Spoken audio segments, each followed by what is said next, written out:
Iraq economic news and points to ponder Tuesday morning, the 4th of November 25. Listen to the full version on the official dinarreport.com website and become our supporter on Patreon.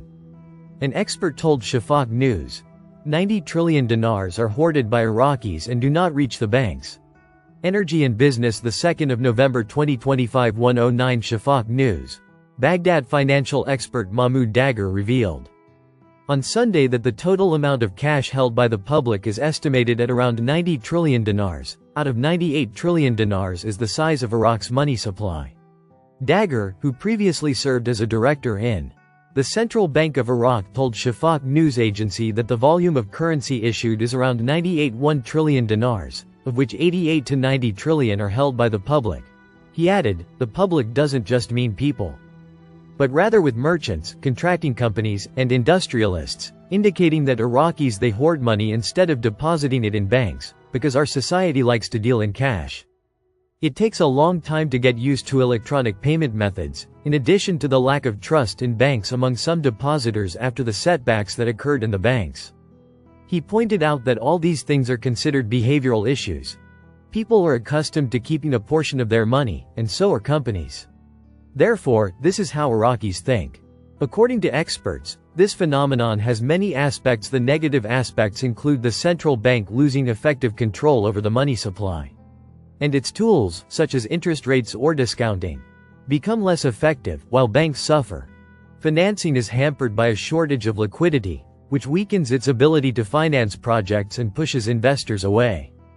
The shift towards informal financing, coupled with the difficulty of managing inflation due to the large informal sector, the officially circulated information negatively impacts the central bank's decisions in achieving its primary objective. Gold, a shield of safety against the fluctuations of the global economy. Economic, the 3rd of November 2025. Baghdad. Imad al-Amara gold reserves represent a safe haven for economic protection and financial stability, and a guarantee against crises and price fluctuations. The precious metal also has the ability to enhance investor confidence in the national currency and grant the state independence in the face of economic fluctuations. It also represents a symbol of economic power and a strategic tool for international transactions. According to the Prime Minister's financial advisor, Dr. Mazhar Mohammad Saleh, gold reserves can convey two messages. The first is economic, which is to strengthen the official reserves of the beneficiary state and bolster its monetary cover. The second is political, which is centered on declaring confidence or alliance outside the scope of the dollar, or indicating the possibility of building financial partnerships independent of the American system. Yellow metal. Saleh explained, in an interview with Al-Saba, that one example of the role of the yellow metal is Russia and China significantly increasing their gold reserves in the last 2 decades, in compliance with the strategy of gradually decoupling from the dollar, indicating that the relationship between gold and the dollar shows competition and interdependence at the same time. He added that interest rates when gold prices rise, it is often interpreted as a sign of weak confidence in the dollar or fear of inflation in the United States. When the dollar strengthens, for example by raising U.S. interest rates, gold prices usually fall, because the cost of holding it becomes higher compared to dollar returns. Petrodollars and gold. The government advisor attributed the dollar's continued dominance after the Nixon shock to the petrodollar agreement that America made with Saudi Arabia in the mid-1970s, whereby oil was priced globally in dollars, thus turning oil into black gold that boosted global demand for the American currency. He added that as soon as gold entered the scene through speculation in financial markets and futures markets, a new, shadow, monetary system emerged, based on manipulating the inverse relationship between the dollar and basic commodities such as gold, oil, and crops. Iraq's situation. Regarding Iraq's situation, the government advisor pointed out that gold represents a limited portion of Iraq's official reserves. He noted that Iraq, as one of the world's major oil exporters, relies almost entirely on the dollar for pricing its oil exports, and is therefore closely tied to the international monetary system based on the US dollar. Saleh added that a gold rush or an increase in gold reserves would enhance Iraq's ability to diversify its reserve instruments and protect the national economy from dollar fluctuations in global markets, especially in light of financial, political, regional, and international pressures. He emphasized that the precious metal is a powerful hedge against inflation or a decline in the dollar's value, which is crucial for Iraq in managing its future financial surpluses and financing essential investments. Saleh described a message to the world: the gold donation is not merely a monetary value, but a symbol of economic sovereignty.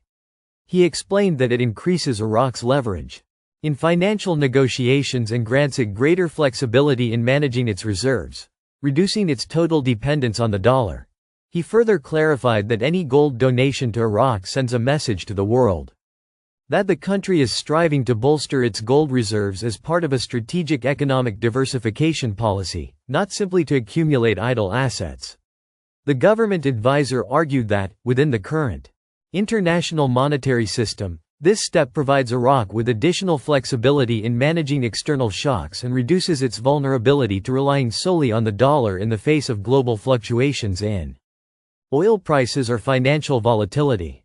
Safe haven. In the same context, Dr. Naghim Hussain, Dean of the College of Business Economics at Al Nahrain University, agreed with the government advisor's opinion that both gold and the US dollar are considered safe haven assets, but they share an inverse relationship with each other.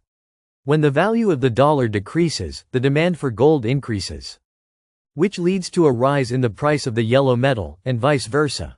Inverse relationship. Hussain, who attributed the reason to the fact that when the value of the US dollar falls, investors look to other safe haven assets to invest their money in, and gold occupies a high position on the list of safe investments, noted that this inverse relationship is not very clear in the short term, but in the long term, the trend can be easily seen, stressing that the inverse relationship is not always true, as there are times when other factors can affect the prices of gold or the US dollar. Arab banks' profits rise as it begins intensive activity in Iraq.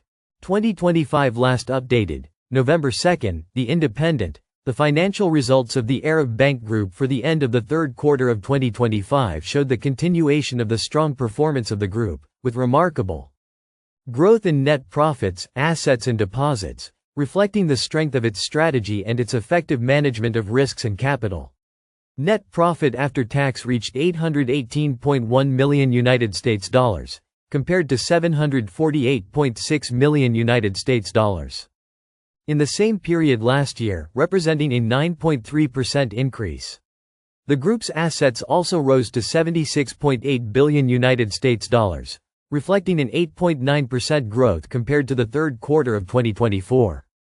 Regarding credit activity, the net loan portfolio reached $37 billion, compared to $34.1 billion in the same quarter last year, representing a growth of 8.6%. Customer deposits also increased by 8%, to reach $55.8 billion, while shareholders' equity rose to $12.9 billion, strengthening the group's ability to execute its future investment plans. The bank's chairman, Sabi Al-Masri, affirmed that the strong results reflect the bank's commitment to its long-term strategy, which focuses on sustainable growth and enhancing efficiency in managing liquidity, capital and risks, while continuing to provide innovative banking services that meet the needs of customers in various markets. Al-Masri added that the group began operating in the Iraqi market through Arab Bank Iraq, as well as implementing a strategy to enhance wealth management and private banking services through the merger of Swiss Gunet Bank with Swiss One Bank. For her part, the bank's CEO, Rhonda Al-Sadiq, said that geographical expansion and diversification of revenue sources played a pivotal role in supporting operational performance, noting that the group maintained good liquidity levels with a loan-to-deposit ratio of 73.2%, while maintaining a non-performing loan coverage ratio exceeding 100%, reflecting the quality of the loan portfolio and the effectiveness of risk management. Al-Sadiq explained that the bank maintains strong capital, most of which is within core capital, with a capital adequacy ratio of 17.2%, exceeding the minimum required by the central bank. She stressed the importance of investing in digital technologies and developing innovative banking products and services to ensure a distinguished customer experience and achieve sustainable growth in light of the rapid transformations taking place in the banking sector. These results confirm the Arab Bank's ability to adapt to economic changes and meet challenges, continuing its growth and expansion at a steady pace and aiming to strengthen its leading position in the markets in which it operates. Listen to the full version on the official dinarreport.com website and become our supporter on Patreon. Source: Dinar Recaps.